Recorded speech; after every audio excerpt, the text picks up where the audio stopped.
DDT is a pesticide. That means that it kills bugs on plants so that the bugs don't eat the food that the humans are growing. Since it's so effective, farmers put DDT on all of their crops. There was a lot of DDT in the habitat of the bald eagles, and it got into the food that we were eating. In birds, DDT makes eggshells very thin. So, when a mommy bird who is around a lot of DDT lays an egg, it usually can't survive. That's why the eagles became endangered. Yup, but when humans stopped using so much DDT, our eggshells went back to normal. And now, the bald eagles are not endangered anymore. A small change can really make a big difference for animals, can't it, Ellie? Absolutely. I'm so happy to be on your show today, Zookeeper Annamarie. Have a very lovely afternoon. Now that you've met my friends, I think it's time that we visit them in their cages at the zoo. What do you guys think about that? Yeah! As you see each animal, be sure to say hello really loudly.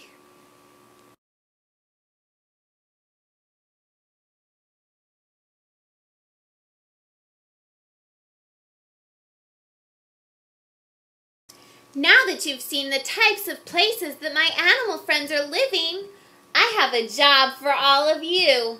Are you up for the challenge? Yes! Here at the zoo, we are remaking all of our animal exhibits, and we need your help. I'm putting each of you in charge of making a home for one of my zoo friends. Before you begin, let's bring my zoo friends back. We'll ask them what they would like in their habitats. Welcome back, animal friends. What kinds of things do you want to see in your new habitats? Ooh, I want lots and lots of bamboo. I need lots of grassy land so that I have enough room to graze.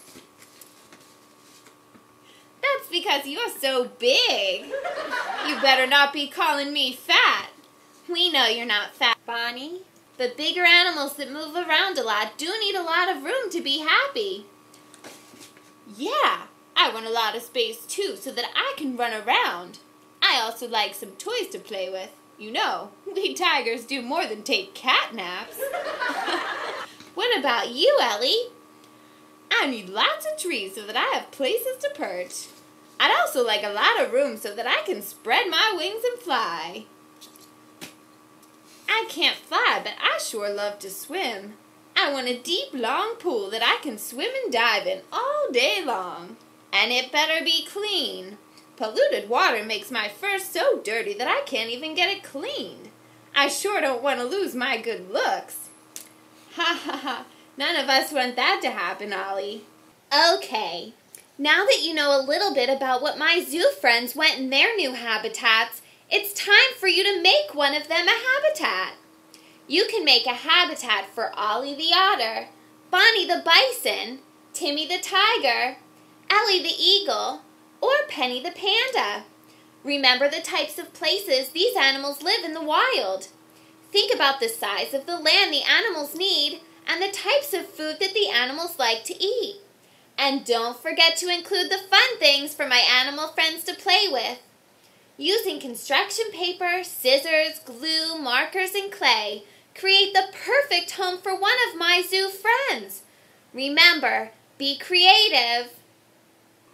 After you've finished designing the perfect home, it's time for you to color a picture of your animal. Your teacher will pass around a coloring book page of your animal. Be sure to color it well, and then cut it out and put it in your habitat. Good luck! Now that you've designed a habitat, let's think about how big an animal exhibit needs to be. Yeah, we all want to have enough room to move around in. Absolutely. When the zoo makes an exhibit for one of these animals, we have to think about the amount of land that each animal needs and the amount of money that it costs to take care of the animal. Now, let's try to plan out an exhibit for Timmy and his tiger friends. we're going to make sure that this exhibit makes both the tigers happy and the zoo visitors. After all, the tigers want to have enough room to move around in, and the zoo visitors really want to see a lot of tigers on their visit to the zoo. To do this game, we're going to have to cut out 5 of our green squares.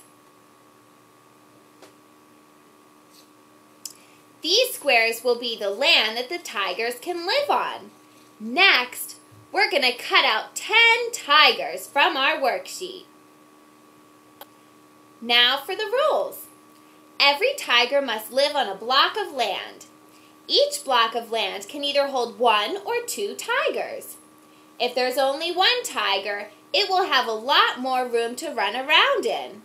But if you put 2 tigers in there, the visitors will be happy because they'll see extra tigers in the exhibit.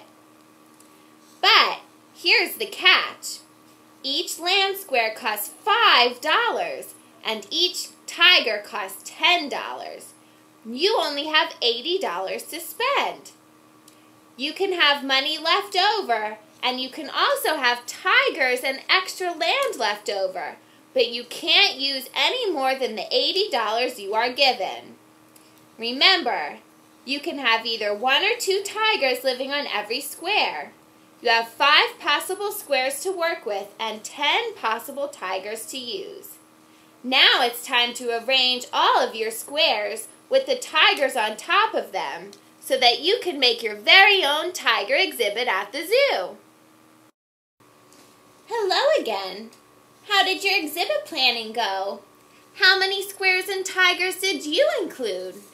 Well, I had 3 squares and 6 tigers. This gave me the most tigers possible in the exhibit. You know, Ollie, lots of visitors like it when there are a lot of animals in one exhibit. That way, they get to see lots of tigers when they go to the zoo that day. But you know what? It doesn't leave the tigers very much room to run around and play in. In my exhibit, I used all 5 squares of land and I put 1 tiger in each square. That way, all of the tigers have enough room to run around in. It's very important to think about the animals that will be living in the exhibit while you're planning it. After all, it is going to be their home. So sometimes it's best to have fewer animals so that each animal has enough room to move around. After all, don't you like to run around and play outside? Next time you're at the zoo, remember that exhibits shouldn't be filled with animals. I know that it's sometimes sad when you can't see a lot of animals in an exhibit, either because they're too far away or because they're hiding. But these things make the animals very happy, and it also lets us watch the animals move through the land like they would in the wild. I just love watching Timmy use his big muscles to run across a large exhibit. Oh, geez. Thanks, Miss Annamarie. I guess my muscles are pretty big. I hope that you all had fun making animal habitats and exhibits. I'm so excited to have so much help in designing our new exhibits. Now that we've looked at habitats within the zoo, let's think about animal habitats in the wild. One of the biggest problems that animals in the wild have is that their homes are being destroyed by humans. One of the habitats most affected by humans are the bamboo fields that pandas need to survive. Lots of pandas need these. That's right. Let's see how the loss of bamboo fields affects pandas.